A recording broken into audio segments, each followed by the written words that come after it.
Bonjour ladies and gentlemen et nouveaux visiteurs sur la chaîne YouTube, ici Mr. Flamingo et bienvenue pour cette vidéo critique du film Les Merindiens Soldats de Noël. Donc, Les Merindiens Soldats de Noël est la suite du film Merindiens sorti il y a tout juste environ un an, mettant en vedette Mila Kunis, Kathryn Hahn et Kristen Bell. Donc, cette fois-ci, les Merindiens sont de retour et c'est pour le temps des fêtes, pour fêter Noël comme elles le veulent. Donc, dans cette suite, on a Kristen Baranski et Susan Sarandon notamment qui se joignent à la distribution pour incarner les mères de nos protagonistes. Il y a la troisième actrice qui joue le rôle de la mère de Kristen Bell, je me rappelle plus de son nom, je mets le nom juste ici. Enfin bref, les mères s'incrustent pour fêter Noël avec leurs filles et leurs petits-enfants. Enfin bref, ça va pas se passer comme prévu. Et honnêtement, le film, même il est pas aussi drôle que le premier, parce que le premier c'était surtout des trucs, c'était pour nous initier un peu à leur nouvelle tradition que de faire les folles. Il est pas mauvais du tout. J'ai préféré le premier en termes d'humour, mais en termes de scénario, celui-là il est plus psychologique que le premier. Le premier c'était vraiment beuverie, folie, party, tandis que celui-ci c'est temps des fêtes, psychologie, les mères qui sont dans le chemin, les grands-mères plutôt.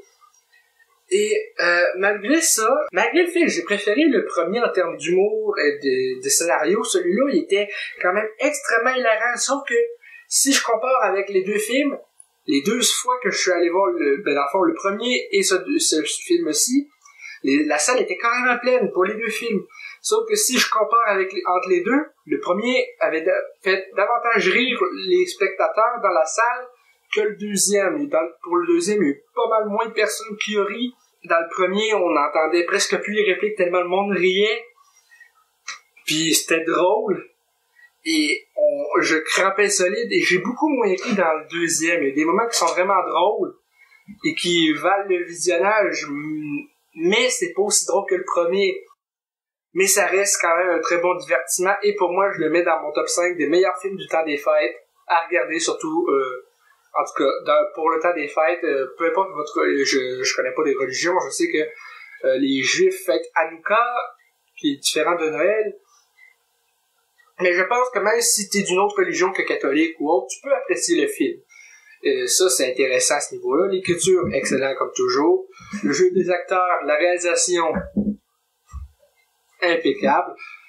J'ai trouvé vraiment que les nouvelles actrices qui se joignent à la distribution apportaient vraiment quelque chose de nouveau. C'est pas un copier-coller du premier. C'est une suite, mais avec quelque chose de nouveaux éléments, dont les grands-mères qui se joignent à leurs filles.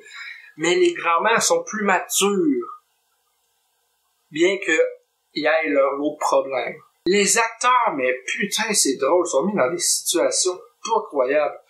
Par exemple, le personnage de Kathryn Hahn fait la rencontre d'un homme, danseur nu, à son travail. Son travail, elle travaille dans un spa puis elle se charge d'épiler des nounes.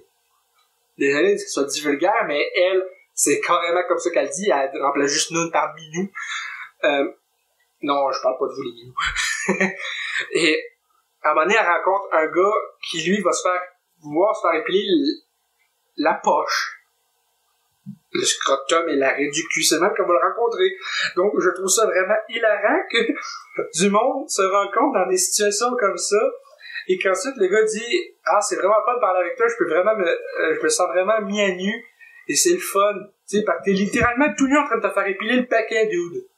C'est sûr là que tu vas te sentir mis à nu, mais pour une bonne raison, parce que c'est tellement drôle et bien amené. Les jokes sont d'un cru, les jokes sont d'un cru et d'une vulgarité qui fait rire sa race. Les jokes, c'était quelque chose. En tout cas, je vous conseille vraiment de voir le film si vous l'avez pas vu au Québec. Il sortait aujourd'hui même. Au moment où je filme, nous sommes le 1er novembre. Il est 9h30 environ. Je reviens de la représentation de 19h de Sainte-Foy parce que là, j'ai gagné une paire de billets pour aller voir le film en avant-première à Sainte-Foy. C'était pas beau pour malheureusement. Enfin bref. Donc, c'est un peu ça pour cette vidéo critique. Avant de terminer, juste pour vous dire, Je voulais commencer à avec ça, mais j'ai complètement oublié. La raison pour laquelle je suis de nouveau plus de cheveux, c'est très simple. J'ai foiré la coupe que j'essaie de me faire par moi-même. Fait que je me suis dit, tant qu'à avoir l'air d'un cave, autant me refaire la coupe à blanc.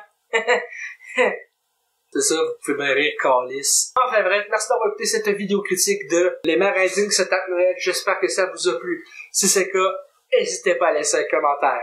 Un petit like, ça fait toujours plaisir. Et un abonnement à la chaîne pour qu'on puisse se retrouver dans les prochaines vidéos et pour rejoindre le club et la gang des Flamants Roses. Sur ce, Flamingo out.